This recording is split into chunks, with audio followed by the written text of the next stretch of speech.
Dalam adegan seperti itu, Feng Tianxing pasti sedikit bingung. Apakah kekosongan benar-benar akan berperang? Menurut akal sehat, kemungkinan Void berperang sekarang tidak tinggi. Mereka seharusnya mengumpulkan informasi seperti iblis. Dan mereka masih harus menunggu pasukan Void di belakang mereka tiba. Menurut informasi yang ditinggalkan oleh bawahannya Li Gou dan sebelum kematiannya, kekosongan ini harus menunggu setidaknya setengah tahun sebelum pasukan kekosongan dapat berkumpul. Dengan kata lain, dalam kognisi Feng Tianxing, kemungkinan Void meluncurkan serangan umum sangat rendah. Itulah sebabnya Feng Tianxing menangani berbagai masalah sekarang. Dia masih punya banyak waktu. Tapi sekarang pertempuran ini benar-benar membuat Feng Tianxing sedikit kewalahan. Di tanah, meteorit yang tak terhitung jumlahnya jatuh, dan setiap setan yang naik ke langit akan terkena. Ini adalah tulisan tangan Fight Power. Dan di bawah, ada teknik kultivasi yang tidak diketahui ini sebagai bagian dari kandang. Tidak peduli bagaimana Anda melihatnya, ini adalah pertempuran untuk membersihkan tempat ini sepenuhnya. Apa yang salah? Setelah Liu Sedor menstabilkan sosoknya, dia melihat sekeliling dengan curiga. Feng Tianxing melirik Li Sedor, dan alisnya berkerut. Jika Li Sedor tetap tinggal, itu hampir sama dengan nyawanya sendiri.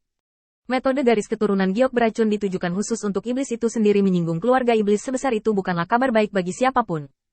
Feng Tianxing tidak keberatan berteleportasi jika bukan karena beban Li Sedor.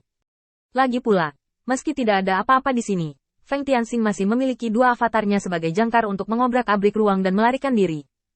Tidak apa-apa, hanya sedikit merepotkan. Setelah dengan ringan menghibur Li Sedor, Feng Tianxing menoleh untuk melihat keluar, dan berkata dengan tenang. Area atas dan bawah diblokir. Sekarang kita harus mencoba untuk melihat apakah kita dapat menemukan tim yang dikirim oleh ras iblis. Jika tidak kita tidak akan dapat melarikan diri sendirian. Setelah Feng Tianxing selesai berbicara, dia mengambil Li Sedor dan terbang ke tanah lagi. Setelah kembali ke tanah, debu yang dibawa oleh meteorit sebelumnya belum sepenuhnya hilang, dan seluruh dunia menjadi abu-abu, dan sekitarnya tidak dapat dilihat dengan jelas. Feng Tianxing melirik celah di bawah kakinya. Kalau begitu berjalanlah di sepanjang celah dan coba temukan setan lain. Setelah selesai berbicara, Feng Tianxing terbang rendah dengan Li Sedor. Dunia di kedua sisi telah mengalami perubahan yang mengguncang bumi.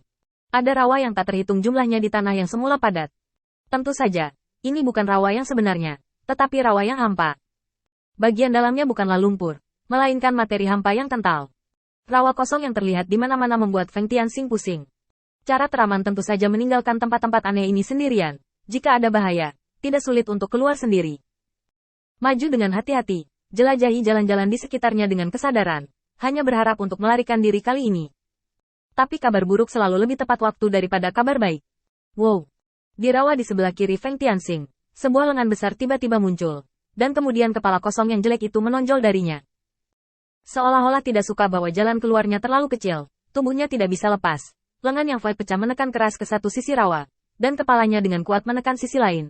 Dengan raungan tajam, void besar. Tubuh seperti bukit melompat keluar.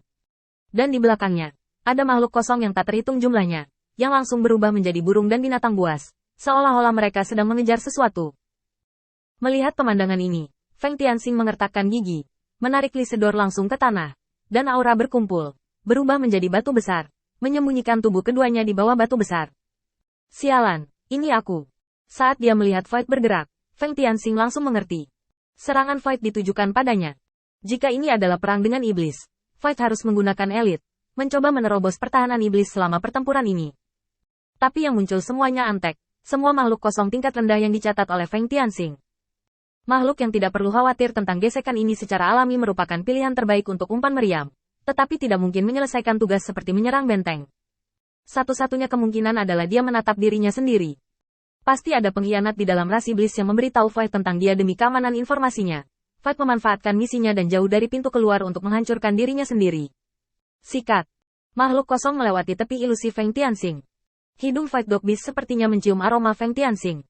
Setelah bergegas keluar puluhan meter, ia berbalik dan dengan hati-hati mengendus napas di tanah. Pada saat ini, hati Feng Tianxing dan Liu Sedur tegang. Anjing dan binatang buas tidak sulit untuk dihadapi. Yang sulit adalah makhluk kosong seukuran bukit di kejauhan. Ini hanya mata-mata. Jika Anda benar-benar ingin melakukannya, Anda harus melihat makhluk kosong itu. Saat anjing dan binatang buas semakin dekat, Feng Tianxing meremas formula dengan tangannya, dan energi spiritual berkumpul. Li Sedor di samping terkejut. Ini adalah aura, bukan energi sihir dari ras iblis. Ada begitu banyak rahasia tentang klan iblis di depannya sehingga dia tidak berani memikirkannya. Bagaimana mungkin ras iblis memiliki begitu banyak sarana, bahkan sarana ras manusia? Terbuat dari apa tubuhnya? Ki iblis yang digunakan oleh iblis adalah manik, sedangkan aura yang digunakan oleh umat manusia relatif lembut. Ini adalah solusi optimal yang dipilih oleh generasi yang tak terhitung jumlahnya dari dua ras yang terakumulasi dalam jangka waktu yang lama. Demon Ki adalah solusi optimal untuk Demon Rache, dan Reiki adalah solusi optimal untuk Human Rache. Tapi Feng Tianxing di depannya hanya menggunakan sarana klan iblis untuk menerbangkannya. Dan sekarang dia benar-benar mengumpulkan aura umat manusia. Makhluk macam apa dia? Semakin banyak keraguan di hati saya. Tetapi Lysidor tidak memiliki keberanian untuk bertanya. Jarak antara Void Dog Beast dan mereka semakin dekat. Feng Tianxing mengulurkan tangannya. Dan perlahan mendorong bola kecil energi spiritual di ujung jarinya keluar dari batas ilusi. Tiba-tiba, Void Dog Beast bergegas maju. Mengendus sedikit aura itu dengan hati-hati. Berbalik dan melompat dari tebing. Oh, menemukannya. Makhluk kosong besar yang sedang duduk dengan tenang ditarik seketika, dan melompat ke arah celah besar. Feng Tianxing mengertakkan gigi, dan aura berkumpul menjadi bola, membungkusnya dan Lysidor di dalamnya, dan perlahan kembali ke tanah. Pada saat ini, Lysidor tidak tahan lagi, dan langsung mengirimkan suaranya ke Feng Tianxing. Metode apa yang baru saja kamu gunakan? Perhatian Feng Tianxing ada di mana-mana, dan dia berjalan kembali dengan sepenuh hati. Napas. Cara anjing dan binatang buas ini mengejar musuh adalah nafas. Jadi aku membuat nafas, yang menyebabkan kita salah paham di dasar celah di ngarai. Namun, metode ini bisa disembunyikan untuk sementara, tapi tidak bisa disembunyikan seumur hidup. Kita harus pergi dari sini secepat mungkin. Berkata, Feng Tianxing mempercepat sedikit lagi. Metode saya sendiri hanya dapat menipu sementara makhluk-makhluk kosong ini, tetapi begitu mereka dibodohi sekali, mereka tidak akan tertipu untuk kedua kalinya. Menurut metode deteksi Void, Feng Tianxing dapat membuang paling banyak 2 kali. Masih belum diketahui apakah 2 peluang untuk ditipu ini dapat membuatnya melarikan diri dengan aman. Dan sekarang dia harus menambah masalah Lysidor.